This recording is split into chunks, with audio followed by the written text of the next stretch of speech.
¿Qué tal, queridos amigos? Nos encontramos hoy una vez más aquí en nuestro día 193 principios para vivir mejor.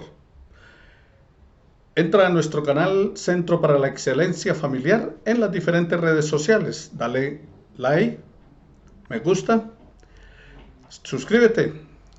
Gracias a todos los que se están suscribiendo. Estamos muy agradecidos por el interés que ustedes han mostrado. Y no se te olvide, cualquiera que sea tu situación, pásala con Jesús. Estamos en nuestro tema, el temor, enfermedad de nuestro tiempo, la parte 2. Hablábamos acerca de ese temor que está infundiendo la pandemia y la pospandemia, y que más de un 5% de la población mundial va a quedar afectada mentalmente a raíz de esto. No temas, porque yo te fortaleceré, también te ayudaré, también te sustentaré con la diestra de mi justicia. Isaías capítulo 41, versículo 10 de la palabra. Más importante que el temor es tu respuesta al temor. La manera como respondemos a los temores en la vida determinará si vas a ser victorioso o víctima del temor, si vas a ser amigo o enemigo del temor. Bueno, hemos venido tratando acerca de la naturaleza del temor, de los síntomas del temor, de las fuentes del temor, de las soluciones para enfrentar el temor. Eso es todo lo que vamos a estar viendo alrededor acerca de el temor. La realidad para todos nosotros es que es posible estar libres de la esclavitud del temor. La palabra de Dios tiene palabras de esperanza para un mundo que está obsesionado con el temor. Veamos entonces la naturaleza del temor. El temor está jugando un papel importante no solo en nuestra vida material, sino también en nuestra vida espiritual. En la Biblia nosotros encontramos varias clases de temor, y Dios usa el temor como parte para su plan divino, y a la vez nos provee promesas con el fin de poder enfrentar con éxito el temor cuando éste estalle en nuestras vidas. El adversario de Dios y de nosotros, sus seguidores, Satanás, tiene como una de sus mejores herramientas el temor. Él usa la preocupación para llenarnos de nervios, de ansiedad, de miedo. Estas manifestaciones de temor pueden derrotar nuestra vida. Se mete en nuestra mente y nos hace ver y creer cosas que aún ni siquiera han sucedido. Una manera en que nuestra vida se ve seriamente afectada es por las preocupaciones materiales. Y claramente Jesús lo describió en el Evangelio según San Mateo, capítulo 6, versículos 25 al 34. Allí claramente nos enseña que la preocupación puede causar gran afán y falta de fe en nuestras vidas. Una mejor comprensión de la palabra preocupación, si la examinamos, la palabra griega correspondiente, entonces veamos qué es lo que se traduce por preocupación. Son una combinación de ideas que significan dividir la mente. O sea, una mente dividida, eso es preocupación. Dios nos dice que el hombre de doble ánimo es inconstante en todos sus caminos. Santiago capítulo 1, versículo 8. La preocupación es ocuparme antes de. Y esa preocupación acarrea temor y produce inestabilidad en nuestras vidas. Acaba con nuestras defensas y nos paraliza, dejándonos vulnerables a las batallas espirituales que estamos viviendo cotidianamente. Ustedes y yo debemos partir de un hecho. Dios no quiere que nos preocupemos innecesariamente. Allí en el texto citado de San Mateo, en el capítulo 6, versículo 25 al 29, dice que Él cuida de las aves, aún dice los pajarillos, las aves más insignificantes, y dice que Dios cuida de ellos. Y también, si cuida de ellos, proveerá para nosotros. Y también lo que necesitemos, aún más allá del vestido y la comida. Dice que mire los lirios del campo, que ni siquiera Salomón se vistió como uno de ellos, a pesar de todo lo que tenía. Y en Filipenses 4:19 nos dice que mi Dios pues suplirá todo lo que nos falta conforme a sus riquezas en gloria en Cristo Jesús.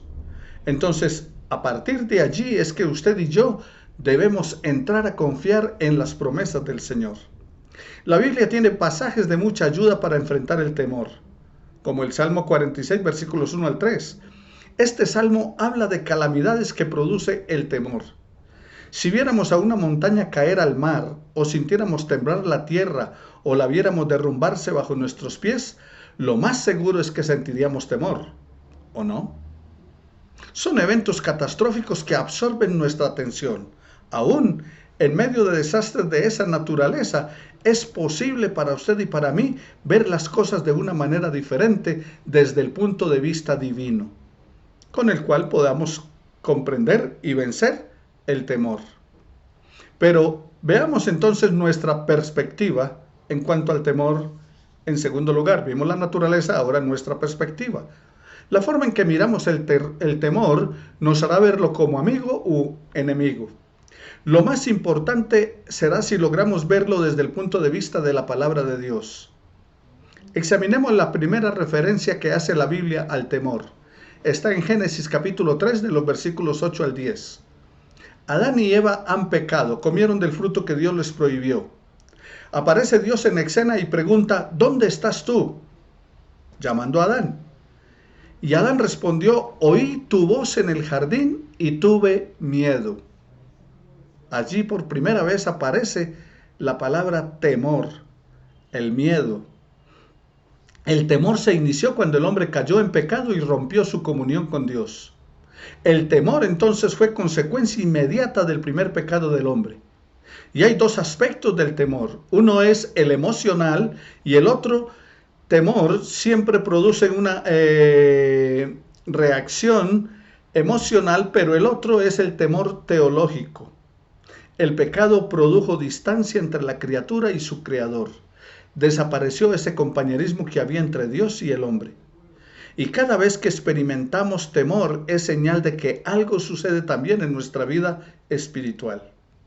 Comprender esto, los aspectos emocionales y espirituales del temor nos ayudará a aprovechar mejor lo que la palabra de Dios tiene para nuestro bien. Es importante que comprendamos no solo el comienzo del temor que hemos visto ya, sino también los estados y actitudes que generan las personas.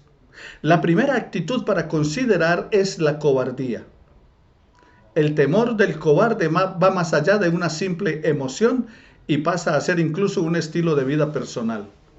Se presentan en muchos casos aquellos que no quieren comprometerse por mejorar algunas cosas en su vida familiar, en su trabajo o en la sociedad a la cual pertenecen. Ellos no quieren pelear, no quieren luchar, no quieren asumir responsabilidades, no se quieren quemar, temen servir y nadie les va a hacer cambiar de opinión en cuanto a ello. Su cobardía les lleva a una vida sin peligros, sin compromisos y solo se limitan a cumplir con lo que les toca. Entonces, la primera actitud que debemos considerar en cuanto al temor es la cobardía. ¿Tiene usted ese tipo de temor? El otro estado en que se cae con facilidad a raíz del temor es la confusión. Esta es una respuesta emocional espontánea a una situación espantosa. Un ruido puede espantarnos, tememos ser atacados, nos puede dar pánico sin saber qué hacer. Si salimos a la calle, qué peligro, nos podemos contagiar del COVID. En una situación donde se escucha un ruido fuerte, nuestro cuerpo comienza a bombear hormonas y a través de la sangre la adrenalina sube y provee la fuerza necesaria para enfrentar cualquier peligro o para estar en condiciones de correr, de escapar por nuestra vida o también de atacar al instante. Un ejemplo de ello, en los temblores de tierra, afectan a las personas de formas muy diferentes. Algunos se quedan tiesos, otros corren a buscar protección y seguridad. Todos por lo general tienen mucho temor al experimentar un movimiento sísmico y en muchas ocasiones corren sin pensar hacia dónde e incluso se chocan entre sí debido a la confusión que les generó el temor. Un buen ejemplo lo encontramos en la Biblia, acerca de lo que el temor lleva a la confusión en el libro de Jueces capítulo 7 versículos 19 al 22. El relato histórico es de la derrota de los madianitas. Gedeón se va a enfrentar a los madianitas. y manda que 300 personas tengan una tea encendida y una especie de jarrón de barro. Y cuando tocan el jarrón de barro y sale la tea encendida y gritan: la espada del Señor es la espada de Gedeón, los madianitas en esa noche oscura comenzaron a correr de un lado para otro, presos de temor. La bulla, las luces de las teas crearon tremenda confusión y terminaron matándose entre ellos y otros huyendo despavoridos. Un ejército numeroso contra 300, pero ellos mismos, el temor les llevó a la destrucción. Usted tal vez haya vivido o conozca algún caso donde el temor le haya causado confusión. En tercer lugar, el temor también puede generar actitudes positivas. El mejor ejemplo es el temor de Dios. No es el miedo a Dios. En un sentido teológico, tiene que ver con lealtad, amor y reverencia. Éxodo capítulo 20, versículos 18 al 20, hace referencia a esta clase de temor. El terror del pueblo, usted lo puede encontrar también en Deuteronomio 5, 22 al 33.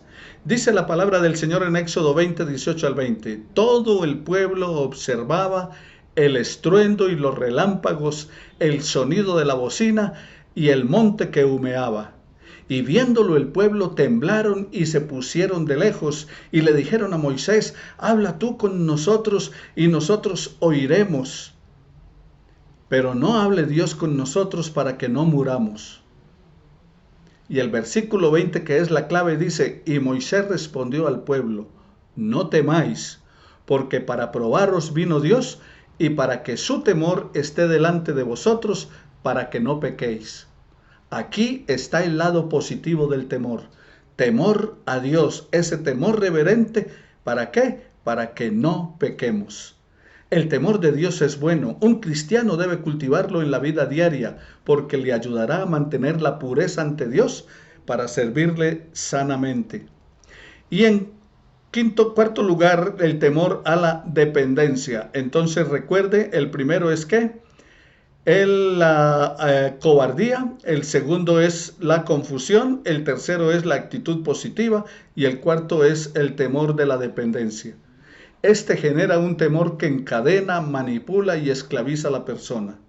Este estado temeroso es siempre negativo y enfermizo y por ser tan arraigado nunca dejará tranquila a la persona.